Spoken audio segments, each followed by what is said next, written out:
Здравствуйте! В эфире телеканала «Итоги дня», в студии Надежда Саханская. Коротко о главных событиях. Первоочередные решения правительства. Айсен Николаев поставил задачи по исполнению поручений Михаила Мишустина.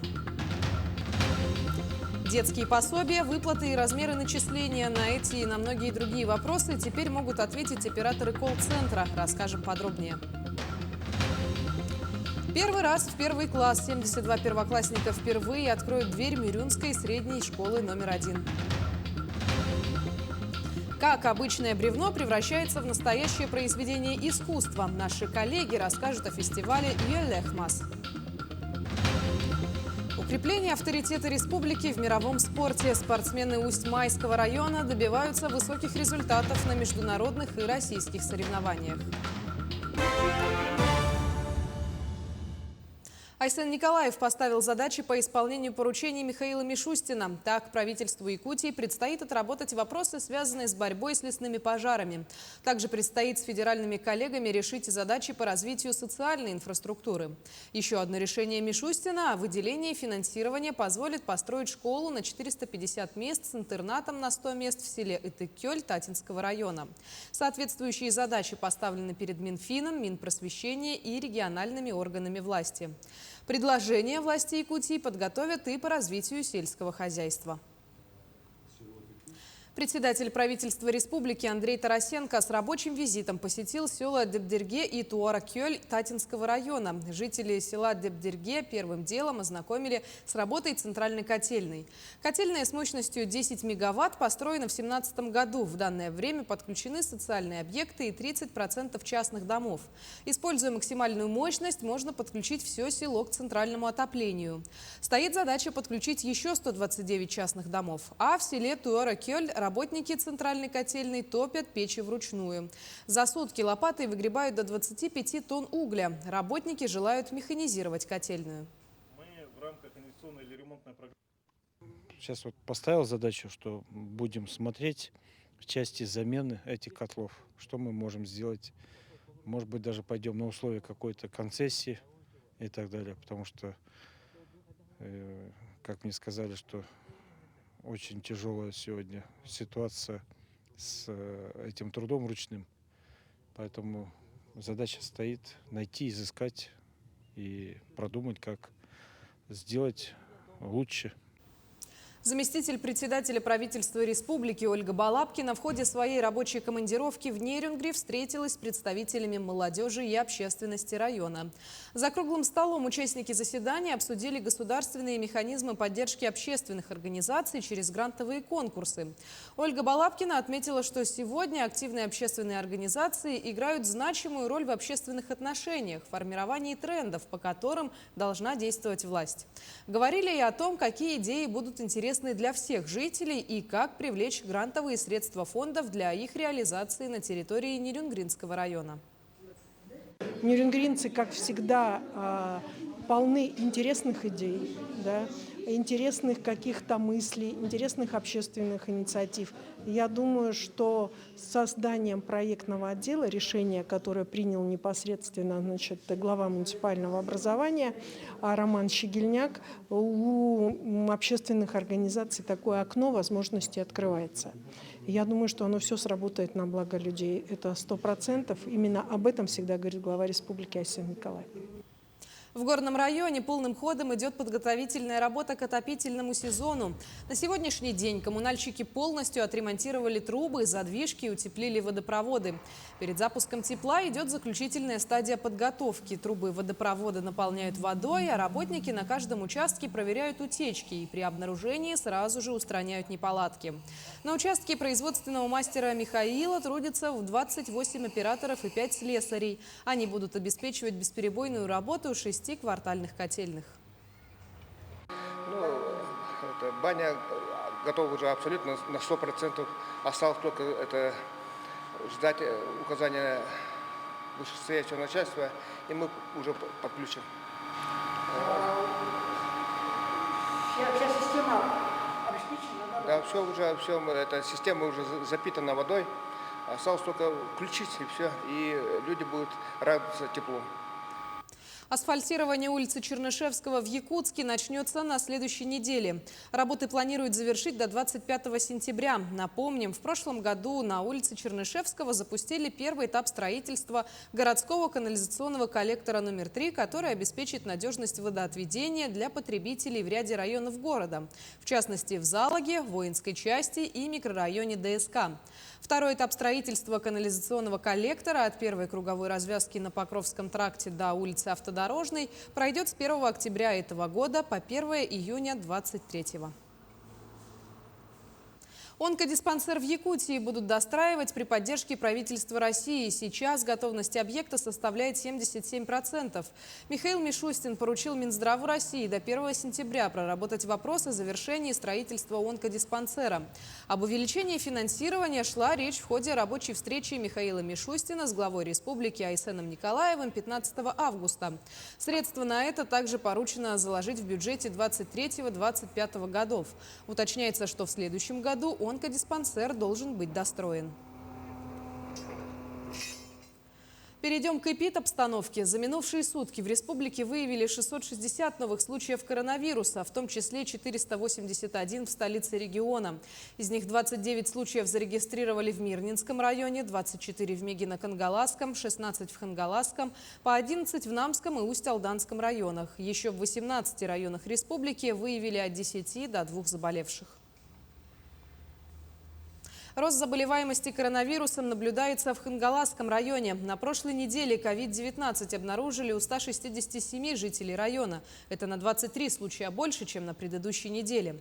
Большое количество заболевших зафиксировано в Покровске, Махсагалохе, селах Ой и Актемце. В основном хангаласцы переносят коронавирус в легкой и средней формах и лечатся на дому. Но есть и более тяжелые случаи. Сейчас в инфекционном отделении Махсагалоха находится 9 пациентов. Также на прошлой неделе зарегистрирован 1 летальный случай от COVID-19. Сейчас больше уделяем внимание ревакцинации, да? Усиливать необходимо эту работу, потому что мы видим, что среди госпитализированных и у тех, у кого наблюдается тяжелое течение, основная масса – это невакцинированные люди, старше 60 лет. Мы сейчас проводим ревакцинацию спутником ВИ. Можно привиться только первым компонентом, то есть там же 2 компонента, а можно пройти полностью весь цикл вакцинации, то есть первый и второй компонент. В Якутии заработал единый контакт-центр по мерам социальной поддержки. Специалисты Пенсионного фонда и Управления социальной защиты населения подключены к единому колл-центру. Все звонки принимают по 2 линиям. О механизме работы смотрите в материале Светланы Амосовой.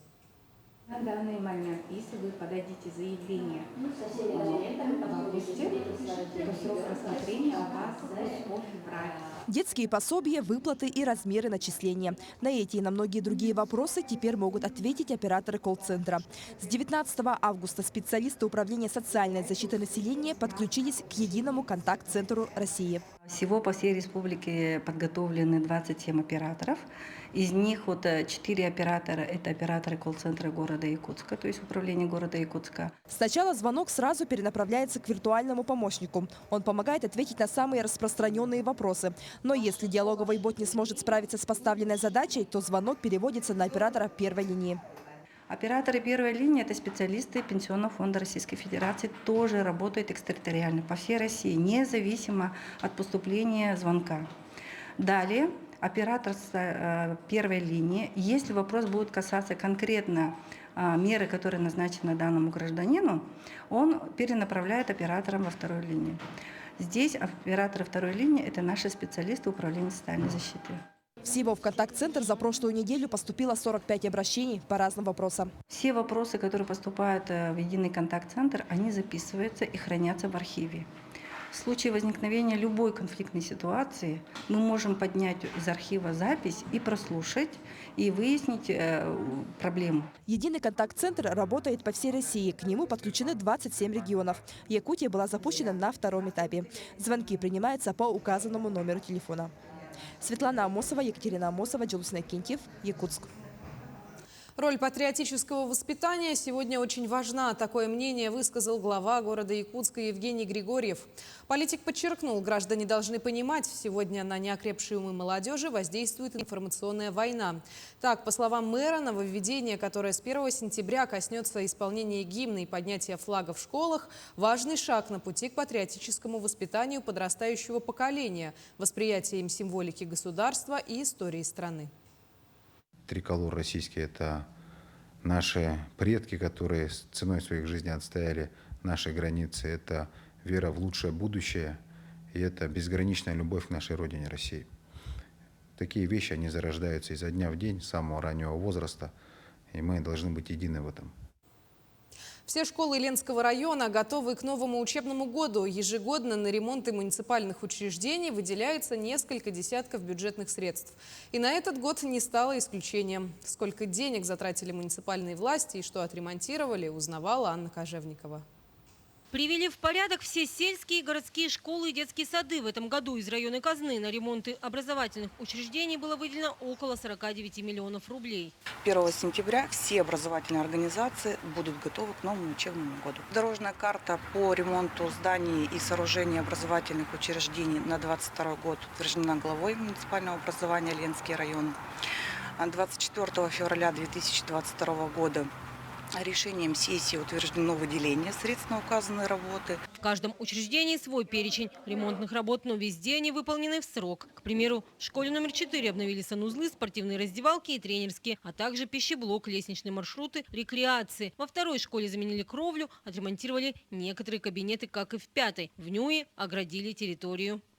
Прошла приемка всех учебных образовательных учреждений, и все объекты приняты, все виды работ практически на 80% завершены. Там остаются вот эти 20%, которые где-то согласно контракту осталось еще, чуть-чуть время, чтобы завершить.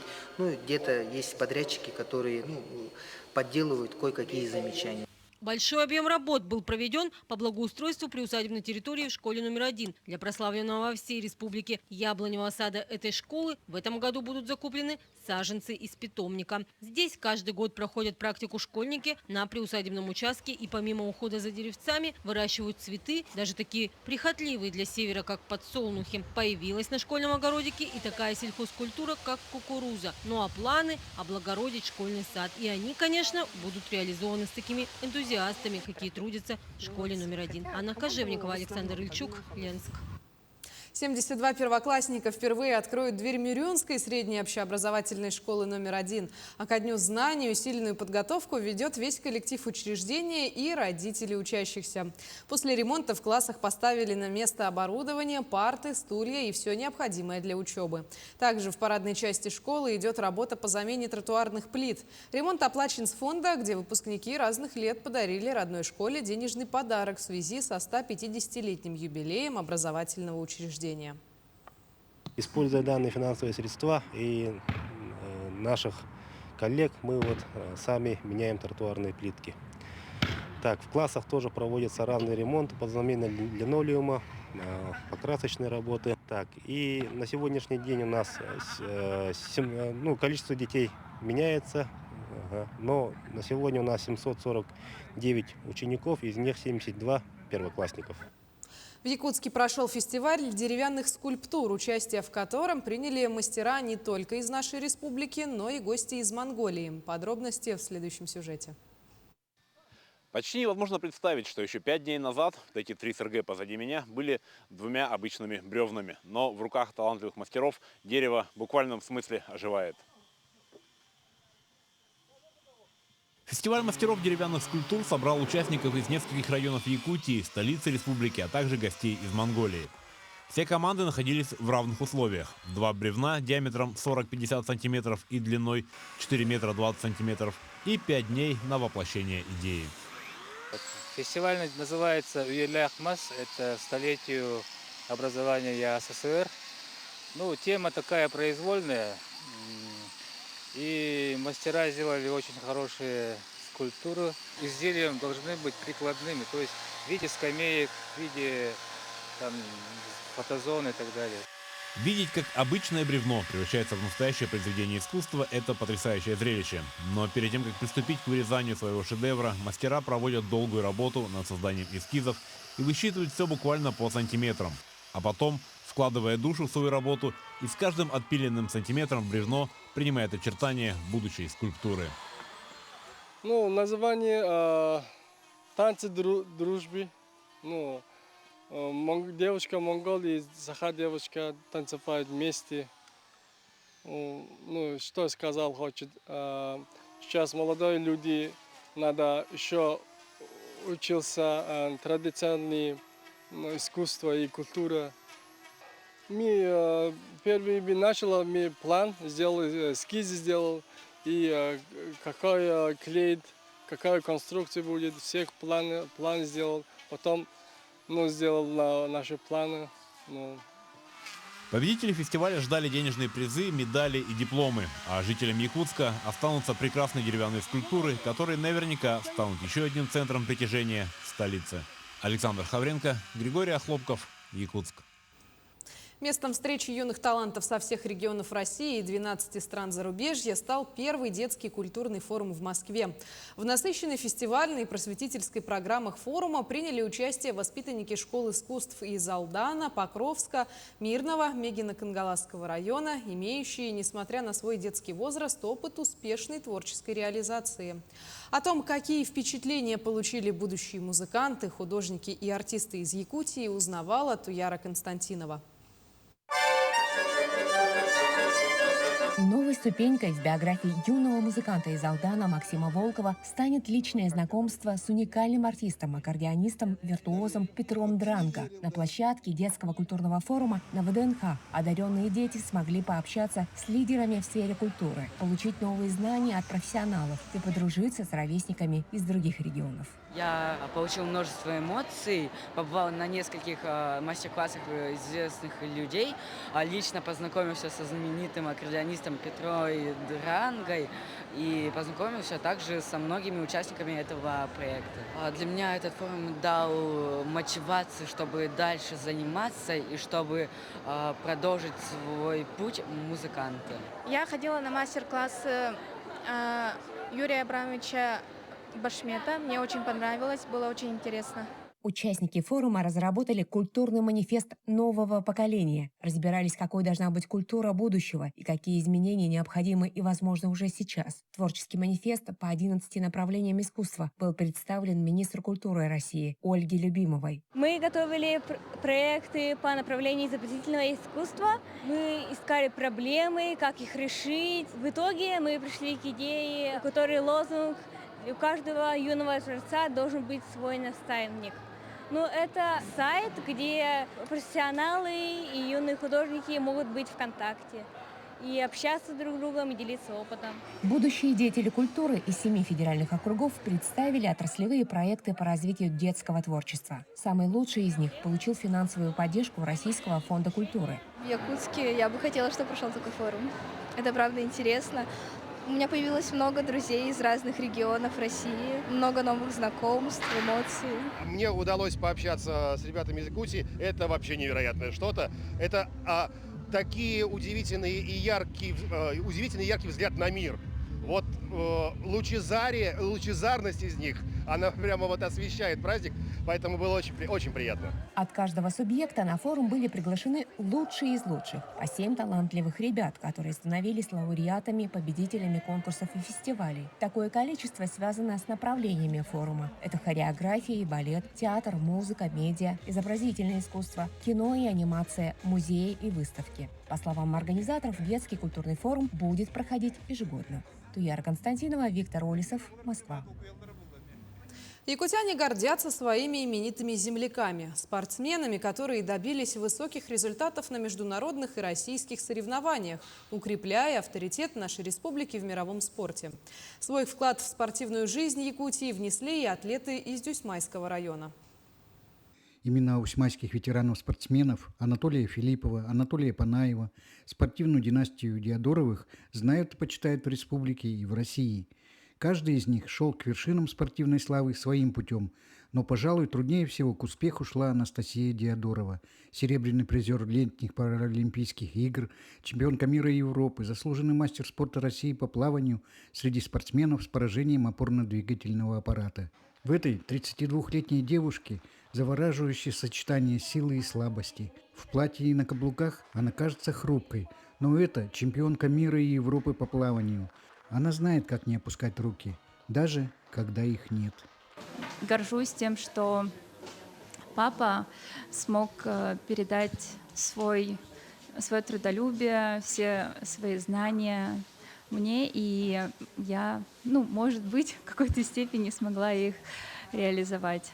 Когда 5-летняя Настя вместе с родителями была на протезировании в Германии, ее мама узнала о Паралимпийских играх. Родители решили, что дочь будет в большом спорте. Правда, они планировали вырастить чемпиона в легкой атлетике, а получилось в плавании. Я научилась плавать у папы на работе. Мы всегда приходили вместе с ним на тренировки, поэтому у нас бассейн был доступен постоянно. И в один день, когда я научилась плавать, я побежала в купальнике прямо туда, в зал. Говорю: папа, я научилась плавать. Ему пришлось остановить тренировку и пойти посмотреть, потому что мне очень хотелось показать именно папе, что я научилась. Проживая и тренируясь в Москве, ее родители передали ей любовь к родному краю, где они родились и выросли. Недавно Анастасия со своей мамой побывали на родине в Усьмайском районе. Настя впервые увидела родину отца, а я здесь училась в 8 классе, но я все позабыла. Алексей Диадоров – мастер спорта международного класса по вольной борьбе. Весной этого года скоропостижно скончался. Еще при его жизни проводились республиканские турниры его имени по вольной борьбе среди юношей. С 3 по 5 сентября в Усьмае пройдет республиканский турнир, посвященный его памяти. На родине отца Анастасия Диадорова с матерью первый раз. Это очень волнительно было для нас, для друзей Алексея. Гостей из Якутска усьмайцы встретили по эвенкийской традиции на месте слияния рек Мая и Алдан. После приветствия и музыкального поздравления на языке коренных народностей, после такой радушной встречи по местному обычаю, провели обряд поклонения и кормления реки Алдан. Юрий Таюрский и Тимур Канаев, поселок Усьмая. К этому часу это вся информация. Наши корреспонденты продолжают следить за развитием событий. Оставайтесь с нами.